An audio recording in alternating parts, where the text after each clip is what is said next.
Islam is a religion of hygiene. I have noticed that many people tend to neglect their bodies. Some do not floss their teeth after eating. Some do not wash their hands from oil and fat. Some rarely brush their teeth. Some do not wear boiler in their eyes. Some do not remove the hair of their armpits. This neglection and failing to observe personal hygiene leads to a failure in converting to religion and life. As for its negative effects on people's religion, that the defects result because religion commands believing men to observe particular etiquettes, to bathe on Friday before attending the Friday prayer because it is a day he meets with people, not to enter the masjid when having bad breath from eating garlic, to cleanse the edges of the nails and toes and to cut them, to cleanse the mouth with miswak, to wear perfume and smell good, and so forth. If these etiquettes and manners are being overlooked or neglected, a person has by this abandoned what the religion prescribes, whereby in some cases it may affect the validity of his acts of worship, such as is in the case when neglecting cleansing the dirt accumulated under his nails will prevent the water of his wuzu to reach these parts, hence his wuzu becomes void, and so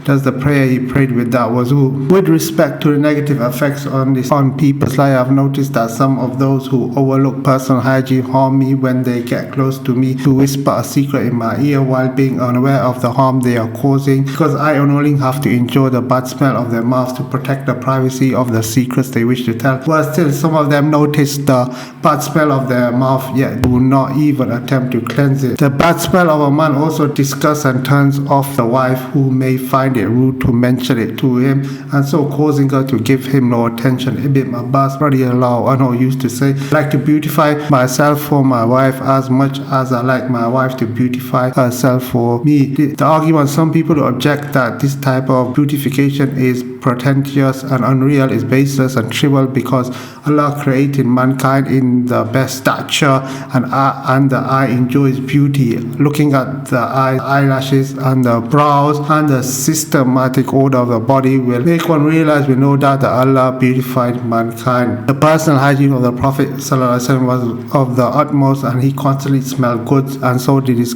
companions, may Allah be pleased with them, reported that he would raise his arms until the whiteness of his armpits showed, and sometimes his legs was exposed and appeared very white and clean.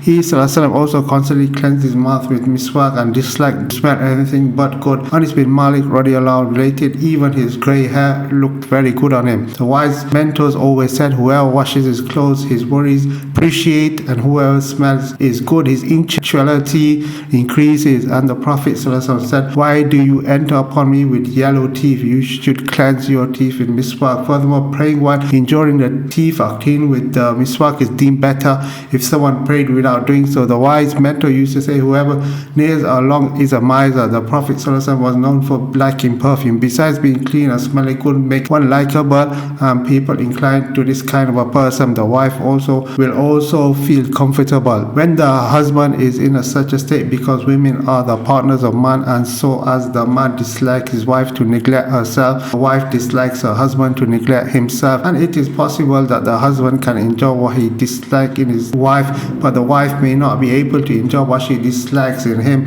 I have witnessed a group of people who claim to be ascetic zuhud, whose personal hygiene can be described as disastrous at least, and that was because they are not disciplined by knowledge.